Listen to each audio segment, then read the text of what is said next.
La emoción de ser padres.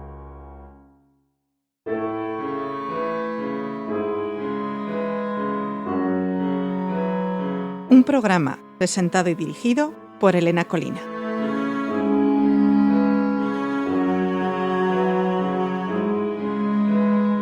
La emoción de ser padres es un programa dirigido a padres que quieran acercar a la música a sus hijos desde antes de su nacimiento y conseguir con ello una mayor y eficaz sinapsis en el cerebro de su hijo.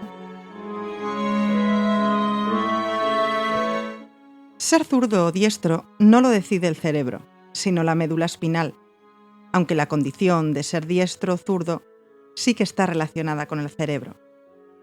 Se sabe, por ejemplo, que tras sufrir un ictus, una persona zurda tiene más probabilidad de recuperar el lenguaje que uno que no lo sea.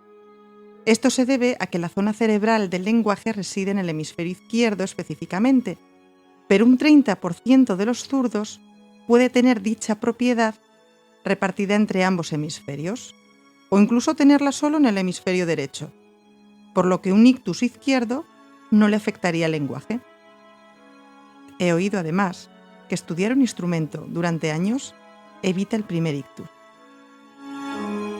La inclinación por ser zurdo o diestro parece ser que no reside en el cerebro, como se pensaba hasta ahora, porque durante las primeras semanas de gestación la médula espinal y la corteza cerebral no están comunicadas todavía.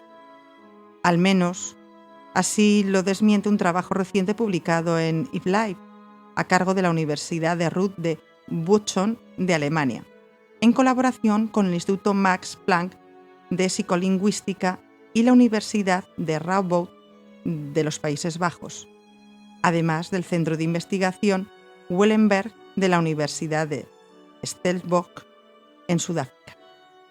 Y han demostrado que esta preferencia por ser zurdo o diestro radica en la médula espinal, y así lo demuestra la actividad de los genes de la médula, la cual ya es asimétrica en el útero materno.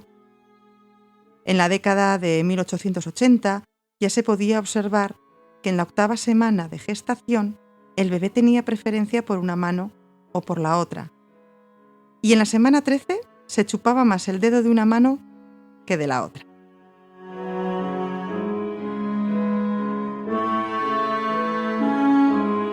Teóricamente, los movimientos del brazo y de la mano residen en la corteza motora cerebral que envía una señal a la médula espinal, traduciéndose este impulso eléctrico en una orden de movimiento.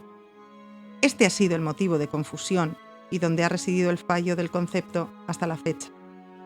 Tanto si tu bebé es zurdo como si es diestro, no debes darle mayor importancia porque eso no supone ningún problema. Es más, en cada caso podrá disfrutar de unas ventajas o de otras. Ser zurdo no impide tocar el violín o aprender un instrumento. Los zurdos cuentan con una fascinante capacidad visual, espacial y de memoria. Los diestros también tienen ventajas. Poseen una gran capacidad en cuanto a lo que a la comprensión escrita y oral se refiere. También tiene una mayor habilidad matemática, pero en definitiva ser zurdo o diestro es irrelevante para tocar un instrumento. El método Colina no modifica la espacialidad del niño, es decir, no los hace ambidiestros, ya que esa opción no mejora la función cerebral, sino más bien todo lo contrario, porque puede dañar el desarrollo neuronal. Si eres zurdo y quieres tocar como tal, no se trata únicamente de colocarte el violín en el otro brazo o pasar el arco con la mano derecha. Habría que modificar el instrumento. No es simplemente cambiar las cuerdas de sitio, como algunos piensan. Tendríamos que hacer prácticamente un violín nuevo, y cuando lo tuviéramos, tendríamos dificultades para, que una orquesta nos contratase, ya que la estructura de una pareja de violinistas por atril se vería muy afectada y modificada, y por lo tanto la estética del conjunto orquestal, algo que hoy por hoy impera mucho en las grandes orquestas. Si quisiéramos construir un violín para zurdos, deberíamos tener en cuenta las siguientes modificaciones. El clavijero, para que las clavijas se intercalen en el orden correspondiente para afinar. El puentecillo debe de tener la curvatura precisa y no basta darle la vuelta, ya que sus ejes no son simétricos. La barra armónica debería colocarse al otro lado de la tapa del violín, por lo que ya tendríamos que abrir el violín. El alma también debería cambiar la ubicación y colocarse bajo la patita izquierda del puentecillo. La mentonera o barbada, si no es central, también habría que cambiarla, ya que si no ponemos barbada, la cara está en contacto con la madera, esta vibra y apagaríamos mucho el sonido del violín. Pero volvamos nuevamente al estudio que realizaron en las universidades antes mencionadas. Descubrieron, como he dicho antes, que la actividad de los genes en la médula espinal era simétrica en el útero y podría ser lo que hace que una persona sea zurda o diestra. Recordemos que los movimientos del brazo y de la mano comienzan en el cerebro, en un área llamada corteza motora, que es la encargada de enviar una señal a la médula espinal, la cual se traduce en un movimiento. Además, el equipo descubrió que mientras el feto estaba creciendo en el útero, hasta la 15ª semana, la corteza motora y la médula espinal no estaban conectadas todavía, pero el feto ya había determinado si iba a ser diestro o zurdo.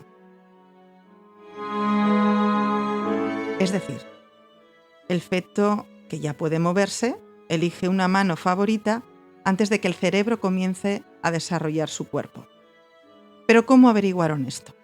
Los investigadores analizaron la expresión génica, es decir, relativo a los genes y al ADN, en la médula espinal, desde la 8ª semana a la 12ª semana de gestación, y encontraron diferencias bastante significativas en los segmentos izquierdo y derecho de la médula espinal, que controlaban el movimiento del brazo y de la pierna.